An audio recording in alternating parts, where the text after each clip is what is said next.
അങ്ങനെ BJP മിന്നും ജയം സ്വന്തമാക്കി എന്ന് അവകാശപ്പെടുമ്പോഴാണ് അത് അവകാശപ്പെടാൻ വരട്ടെ എന്നാണ് LDFും UDFും ഒരേ സ്വരത്തിൽ പറയുന്നത്. നമുക്ക് എല്ലാവർക്കും അറിയാവുന്ന കാര്യമാണ്. BJPയുടെ തന്നെയാണ് ഇടതുപക്ഷത്തിന്റെയും വലതുപക്ഷത്തിന്റെയും പൊതുശത്രു എന്ന് പറയുന്നത്. കേന്ദ്രത്തിലായിരുന്നാലും കേരളത്തിലായിരുന്നാലും ഒരു തരത്തിലും അധികാരത്തിൽ BJP എത്താതിരിക്കാൻ വേണ്ടി എന്തൊക്കെ ചെയ്യാമോ അതൊക്കെ ചെയ്യും എന്നുള്ള ശബ്ദം അവർ എടുത്തിട്ടുമുണ്ട്.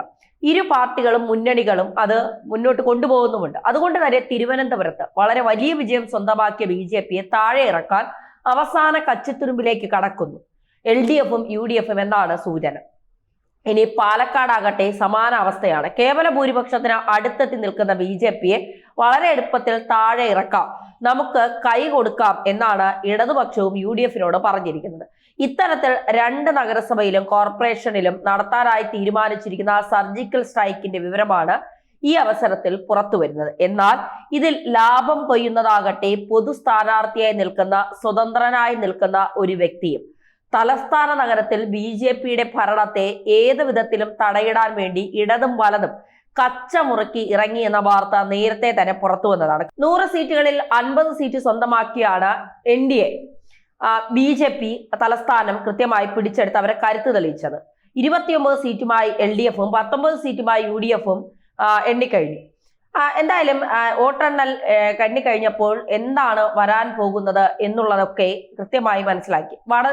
വലതുപക്ഷത്തേക്ക് ഒരു സ്വതന്ത്ര സ്ഥാനാർത്ഥി പോകുമോ, ഇടതുപക്ഷത്തേക്ക് പോകുമോ എന്നൊക്കെയുള്ള വലിയ വിലയിരുത്തലുകൾ ഇവിടെ നോക്കി കാണുന്നുണ്ട്. എന്തായാലും ഇനി സ്വതന്ത്രനിൽ ഒരാളാകട്ടെ കോൺഗ്രസ് വിമതനാണ്. കോൺഗ്രസ് പാളയത്തിലേക്ക് തന്നെ തിരികെ പോകുമെന്ന സൂചനകളാണ് പുറത്തു വരുന്നത്. അങ്ങനെ 19 എന്നത് 20 മാറാൻ സാധ്യതയുണ്ട്. മറുഭാഗത്ത് നിൽക്കുന്ന സ്വതന്ത്ര സ്ഥാനാർത്ഥിയായിട്ടുള്ള പാറ്റൂർ രാധാകൃഷ്ണൻ അദ്ദേഹത്തെ എന്ത് വില കൊടുത്തും സ്വന്തമാക്കാനാണ് CPM UDFും ഒരുപോലെ ശ്രമം നടത്തുന്നത് എന്നാണ് നിലവിൽ ഉയർന്നു കേൾക്കുന്ന ജനസംസാരം. എന്നാൽ ഇതിനെയൊക്കെ തന്നെ മറികടക്കാൻ വേണ്ടി BJP ഒരു തന്ത്രപരമായ പ്ലാൻ അവതരിപ്പിക്കുന്നുണ്ട് എന്ന് വേണം മനസ്സിലാക്കാൻ. മേയർ സ്ഥാനത്തേക്ക് ഒരു സ്വതന്ത്ര സ്ഥാനാർത്ഥിയെ നിർത്തി ഇടതും വലതും ചേർന്ന് 5 വർഷം ഭരിക്കാം എന്നുള്ള ഒരു ആലോചന നേരത്തെ തട്ടിക്കൂട്ടിയിരുന്നു. അത് മുളയിലേ നുള്ളിയിരിക്കുന്നു എന്ന് വേണം മനസ്സിലാക്കാൻ.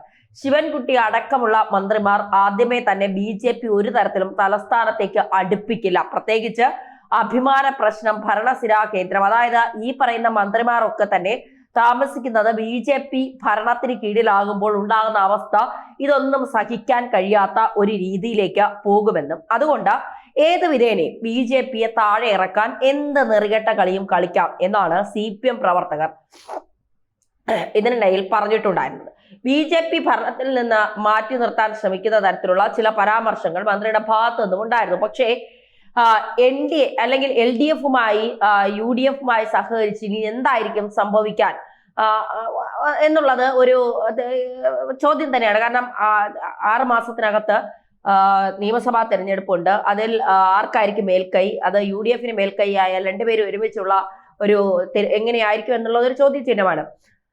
എന്നാലും ജനവിധി മറിഞ്ഞുകൊണ്ടിരിക്കും. പ്രവർത്തന റിപ്പോർട്ട്, പ്രോഗ്രസ് കാർഡ് അനുസരിച്ചായിരിക്കും അവർ വിധി എഴുതുന്നത്. അങ്ങനെയെങ്കിൽ പാർലമെന്റ് തെരഞ്ഞെടുപ്പിൽ UDFിന് ലഭിച്ച ആ ഒരു മേൽക്കൈ എന്തുകൊണ്ട് നിയമസഭാ തെരഞ്ഞെടുപ്പിൽ കഴിഞ്ഞ 2 തവണയും കിട്ടിയില്ല? അത് പ്രസക്തമായ ഒരു ചോദ്യം തന്നെയാണ്. അതുകൊണ്ട് LDFുമായി സഹകരിച്ച് അതൊരു ആത്മഹത്യപരമായ നിലപാടാണെന്ന് UDF തിരിച്ചറിഞ്ഞ് കൈ കൊടുക്കാതെ വിട്ടു നിൽക്കുകയാണ്. എന്നാൽ എങ്ങനെയും കൈ പിടിക്കണമെന്ന് തന്നെയാണ് CPM തീരുമാനിച്ചിരിക്കുന്നത്. UDFുമായി സഹകരിച്ച് ഭരണം പിടിക്കാനില്ല എന്ന പ്രസ്താവന കഴിഞ്ഞ ദിവസം CPM സംസ്ഥാന സെക്രട്ടറി MV ഗോവിന്ദൻ നടത്തിയത് തന്നെ കുതിരക്കച്ചവടം നടത്താൻ തങ്ങളില്ല എന്ന് പറഞ്ഞത് UDFിന്റെ സഹകരണം ഇല്ലായ്മ ചൂണ്ടിക്കാണിക്കുന്നതാണ്. കേരളത്തിന് പുറത്ത് ഇന്ത്യ മുന്നണി എന്ന രീതിയിൽ LDFും UDFും ഒറ്റക്കെട്ടായി BJPക്കെതിരെ പ്രവർത്തിക്കുന്നു.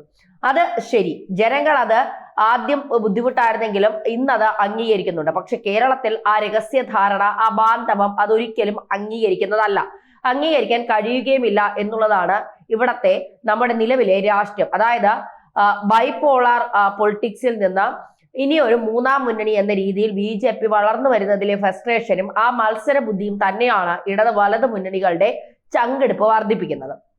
BJPക്കെതിരെ കോർപ്പറേഷനിൽ ഒന്നിച്ചു നിന്ന് ഭരണം പിടിക്കാം എന്നുള്ളൊരു ചിന്ത, ഇന്ത്യ മുന്നണി എന്ന രീതിയിൽ ഭരിക്കാം എന്നൊരു ചിന്ത, അത് നയപരമായ പ്രശ്നമായി ഒന്നും തന്നെ സൃഷ്ടിക്കില്ല എന്ന പലതരത്തിലുള്ള കൺവീൻസിങ് മെത്തേഡുകളൊക്കെ തന്നെ അവതരിപ്പിച്ചതായിരുന്നു. 101 വാർഡുകൾ ഉണ്ട്.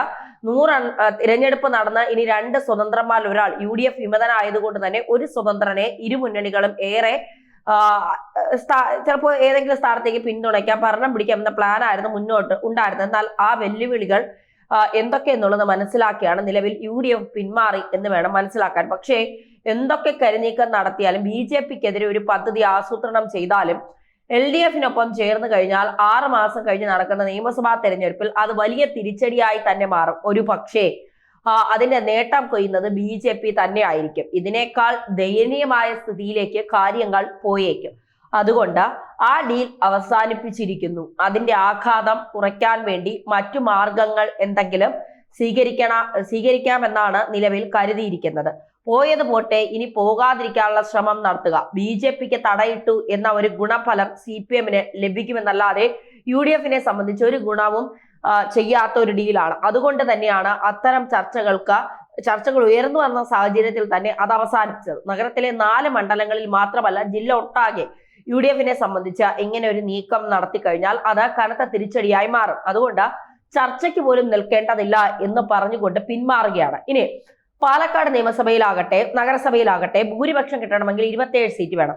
ആ മാന്ത്രിക സംഖ്യയ്ക്ക് തൊട്ട് പിന്നാലെയാണ് BJP നിൽക്കുന്നത്. 53 അംഗ നിയമസഭയിൽ BJPയെ സംബന്ധിച്ച് 23 സീറ്റുകളാണ് ലഭിച്ചത്. ഏറ്റവും കൂടുതൽ സീറ്റ് ലഭിച്ച ഒറ്റ കക്ഷി അത് BJP തന്നെയാണ്. ഈ 2 മേഖലകളിലും UDF ആവട്ടെ 18 സീറ്റ് പിടിച്ച് തൊട്ട് പിന്നിലുണ്ട്. LDFിന് 9 സീറ്റുമുണ്ട്.